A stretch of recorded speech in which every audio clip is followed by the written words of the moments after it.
नमस्कार साथियों। समाज व्यवस्था तंत्र का गठन करने से पहले हमें ये जानना होगा, समझना होगा, देखना होगा, महसूस करना होगा कि आखिर समाज की आवश्यकता क्या है। अगर सामाजिक व्यवस्था का गठन ना किया जाए तो क्या इंसान के अंदर कुछ छूट जाएगा? कोई ऐसी चीज़ है जो इसके अंदर से मर जाएगी? मानवता के अंदर से कोई चीज़ खत्म हो जाएगी अगर समाज व्यवस्था का गठन ना किया जाए, या समाज के साथ ना चला जाए, या हम असामाजिक होकर नहीं जी सकते क्या? समाज की आवश्यकता ही क्या है, ये भी एक बड़े चिंता का विषय है। ऐसी बात नहीं है इस प्रकार के विचारक नहीं हुए हैं अब से पहले भी लोगों में ऐसी जागृति रही है, ऐसी विचारधारा रही है कि हम आखिर समाज के साथ क्यों चलें, और समाज क्या है, समाज और क्या करेगा समाज। तो ऐसे विचारकों ने भी विचार करके देखा है, जिन्हें हम गुंडा, बदमाश, असामाजिक तत्वों के रूप से जानते हैं, असामाजिक लोगों के नाम से जानते हैं।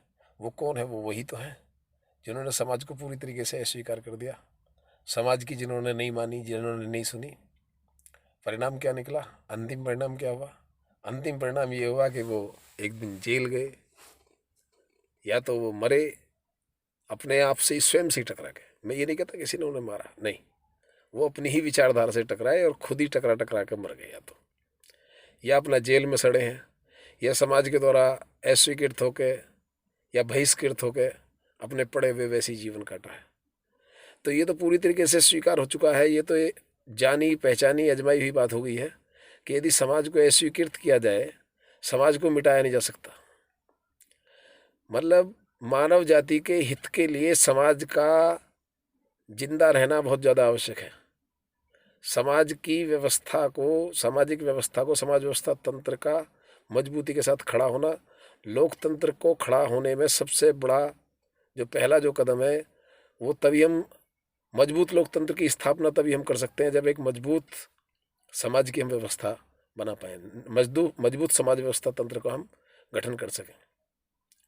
तो ये आप सोच के देखिए कि बिना समाज के हमारा जीवन कैसा होगा। यदि समाज को बिल्कुल ख़त्म कर दिया जाए तो हम कैसे रहेंगे? हमने उस मानव समाज को, जो एक बात और सोच के देखो, थोड़ा सा चिंतन करो मेरे द्वारा। चलो आज एक तुम चुटकुला सुनो पहले, फिर उसके बाद तुम्हारी कुछ बात समझ में आएगी। एक बार क्या हुआ है, तो एक चुटकुला, लेकिन ये बड़ा प्रेरणादायक है। इसमें बड़े मतलब बहुत ही बढ़िया तरीके से सीख छुपी हुई है। मंगल ग्रह पे बताया जाता है, मतलब चुटकुला लिखने वाले ने या बताने वाले ने या सुनाने वाले ने मेरे सामने जो भी घटना घटी है, जैसे मुझे पता लगा तो ऐसी मैं आपके सामने प्रस्तुत कर रहा हूँ।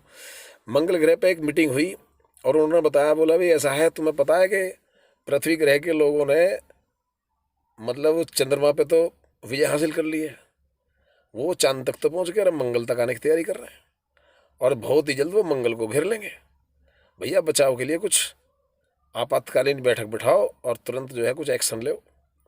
तो वहाँ पे क्या हुआ जी, आपातकालीन बैठक भी हुई और कुछ लोग अपना जो है आके बैठ गए, पता लगाया गया, चिंतन मनन हुआ। फिर उसके बाद में एक मतलब फाइनल जो विचार निकल के आया वो आया, बोला कि एक टीम का गठन करा जाए और तुरंत जो है पृथ्वीलोक पे भेजी जाए। और पृथ्वीलोक पे जाने के बाद में देखो भी, धरती पे जाने के बाद में देखो क्या पोजीशन है, वो क्या तैयारी कर रहे हैं, कैसे उनसे निपटा जाएगा, उनकी शक्ति को ज़रा समझ के आओ।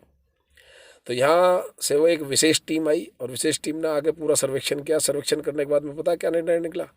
निर्णय ये निकला कि बोला ऐसा भैया चिंता करना छोड़ दो, कोई चिंता की आवश्यकता नहीं है।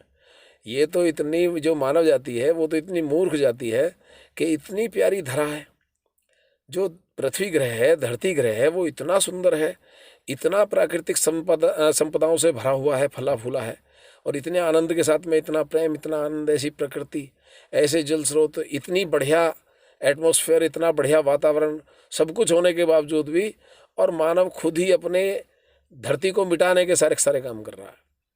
उसने सारा मतलब वायु प्रदूषण, जल प्रदूषण, ध्वनि प्रदूषण, तरह तरह के प्रदूषणों से पूरी धरती को नष्ट करने पर तुला हुआ है, और तरह तरह के कंस्ट्रक्शन से धरती को नष्ट करने पर तुला हुआ है। आपस में लोग हिंदू, मुस्लिम, सिख, ईसाई धर्म के नाम पर, जातियों के नाम पर, क्षेत्र के नाम पर दुनिया भर के वाद हैं। कहीं क्षेत्रवाद है, कहीं अलगावाद है, कहीं आतंकवाद है, कहीं भाषावाद है, दुनिया भर के वादों में उलझा हुआ है। तो इंसान ने अपना खुद ही इतना उलझा हुआ और इतना नाश कर रखा है इंसान ने कि भाई वो तो पहली बात यह है कि पहली बात तो खुद उनसे अपने आप से ही नहीं निपट पाएगा, और यदि अपने आप से वो निपट भी पाया तो वो तो इतना मूर्ख है, पहली बात तो खुद अपना आप नाश अपने आप ही कर लेगा। और अगर वो यहाँ से निपट के कभी आ भी पाया तो जबकि जब देखी जाएगी उसमें अकल नहीं है, बेवकूफ़ है, मूर्ख है। तो बोला इसे जो है इससे चिंता करने की कोई बात नहीं है। तो है तो ये चुटकुला, लेकिन इसमें इंटरनल बहुत सारी प्रेरणा छुपी हुई है। बताया गया था कि उसमें क्या गलत बात करिए। आदमी हिंदू मुस्लिम सिख ईसाई जाति धर्म के नाम पर अटक रहा है, क्षेत्रवाद के नाम पर अटक रहा, भाषावाद के नाम पर अटक रहा, आपस में ही हम इतना लड़ रहे हैं। और जो तरक्की कर रहे हैं उसका बदले में क्या मिल रहा है, हमें तरह तरह के प्रदूषण मिल रहे हैं जिसे हम तरक्की समझ रहे हैं। उसमें क्या है, खान पीने की व्यवस्था है हमारी, तो हम अपने स्वास्थ्य के मूल्य चुका रहे हैं। मतलब हम जो है बीमार होते चले जा रहे हैं। चटोरी जुबान उल्टा सीधा खा रही है, फिर उसके बाद में बीमार पड़ रही है। तो हम अपने स्वास्थ्य का नाश कर रहे हैं खाने पीने की होड़ में। और जैसे भी हम हर तरीके से मतलब अपना सत्यानाश अपने आप खुद ही कर रहे हैं, अपने पैरों पर खुद ही कुल्हाड़ी मार रहे हैं। तो इतना जो बड़ा हम नाश कर रहे हैं इसका कोई उपाय नहीं है। कायदे में बोला बिल्कुल डरने की आवश्यकता नहीं है, लेकिन ये है तो चुटकुला, लेकिन बहुत ज़्यादा प्रेरणादायक है। तो इसलिए हमें एक मजबूत समाज व्यवस्था तंत्र की आवश्यकता है। हम एक समाज व्यवस्था तंत्र का गठन करें जिसमें नई सामाजिक व्यवस्था, नई व्यावसायिक व्यवस्था और नई राजनीतिक व्यवस्था, प्रेम पैसा और ताकत के आधार पर 3 ये विंग हैं इसकी। इन तीनों में हम सब लोग मिलकर साथ चलें, एकजुटता से काम लें। आने वाली पीढ़ियाँ, ताकि हमें गाली ना दें, आने वाली नस्लों को हम अपना मतलब मुंह दिखा सकें, अपनी आँख से आँख मिला कर हम ये कह सकें हमने तो कुछ किया, तुम्हारे लिए कुछ किया। वरना आने वाली नस्लें धिक्कार देंगी, मतलब थू थू करेंगी हम पे, और हम बिल्कुल मतलब किसी लायक नहीं रहेंगे। जिस तरीके से जहाँ मानव जिस तरक्की के नाम से मतलब जिस गर्त में जा रहा है, तो ये बहुत ही ज़्यादा खतरनाक है, बहुत गलत है और बहुत ही बुरा अपने अपने साथ इंसान कर रहा है। तो इससे रुको, ठहरो, संभलो। देखो, सिंगल वे वाला कोई भी रास्ता नहीं होता, मतलब सिंगल डायमेंशन का कोई रास्ता नहीं होता। उसे रास्ता हम कह ही नहीं सकते जहाँ सिंगल डायमेंशन है। मतलब ये वो एक बिंदु हो सकता है, लेकिन वो मार्ग नहीं कहला सकता। मार्ग का मतलब क्या होता है, जिसके अंदर 2 डायमेंशन हो, एक जाने का और एक आने का। ठीक है, हम जितना आगे बढ़ते चले जा रहे हैं उतना ही हमें एक दिन पीछे हटना पड़ेगा, हमें वापस आना पड़ेगा। इसके अंदर अहंकार की कोई बात नहीं है, आगे जाके कहीं कोई शांति नहीं है। जितना हम आगे बढ़ने की कोशिश कर रहे हैं, आगे बढ़ने से मेरा रोकने का मतलब उस बात से नहीं, मैं तरक्की को, जिस तरीके की तरक्की को रोकने की अगर बात की जाएगी तो तुरंत एकदम आपको मतलब गलत आक्षेप आप पे लगेंगे, गलत वे में आपकी बात को लिया जाएगा। तो मैं उस गलत बात की बात नहीं कर रहा, मैं रोकने की बात नहीं कर रहा, लेकिन हमें इसमें जो चलना है, जितना भी आगे बढ़ना, संभल के चलना है। हमें उसकी अपनी इतनी बड़ी कीमत नहीं चुकानी है। हम जो स्वास्थ्य की कीमत चुका रहे हैं, हम जो अपने मानसिक असंतुलन की कीमत चुका रहे हैं, आज की डेट में 30% लोग डिप्रेशन के अंदर हैं। और मतलब आप 28 लोग, 100 में से 28 लोग जो शुगर के बीमार हो चुके हैं, हार्ट के 40 लोग मतलब बीमार हो चुके हैं।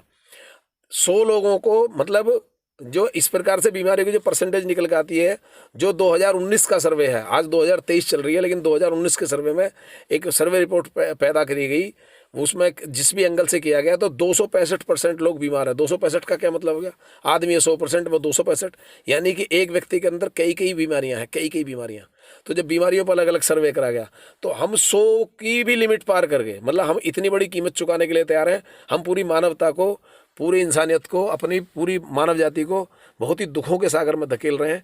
तो हमें इन सब से रुकना है, संभलना है और हमें आगे बढ़ना है, लेकिन जिस कीमत पर बढ़ना है, इतने बड़ी कीमत पर नहीं बढ़ना, हमें संभल के चलना है। और हमें कोई कीमत इस तरीके की नहीं मतलब चुकता करनी जिसका हम मतलब मूल्य चुकाने में परेशान हो जाए। इसलिए शांति और प्रेम और सद्भाव के साथ में समाज व्यवस्था तंत्र में आओ, समाज व्यवस्था तंत्र का गठन करो, नई समाज संरचना, नई व्यापार संरचना और राजनीति का नया स्वरूप यानी कि नई राजनीतिक संरचना का गठन करो। इसमें सब कंधे से कंधा मिला के साथ आओ। यही मेरी आप सब लोगों से बहुत जोड़ के मतलब हाथ जोड़ के बहुत ही प्यार से ये मेरी विनती है। इस मतलब क्रांति के अंदर जो सामाजिक क्रांति, जो आर्थिक स्वतंत्रता संग्राम जिसे हमने नाम दिया है, जिसमें एक शांति प्रेम का जो हम नाम दे रहे हैं, इस क्रांति के अंदर कूद जाओ, इसके अंदर एक सिपाही बनो, अपने दायित्व को निभाओ, अपनी सारी जिम्मेदारियों को उठा के ये संदेश जन जन तक पहुंचाओ। इसमें ज़्यादा से ज़्यादा लोगों को पूछो, सोशल मीडिया के माध्यम से या वैसे फिजिकल जो भी तुम कुछ कर सकते हो, जिस प्रकार का योगदान तुम कर सकते हो, इस वैचारिक क्रांति को घर घर तक पहुंचाओ। लोगों के दिल और दिमाग में इसकी सच्चाई को समझाने की कोशिश करो।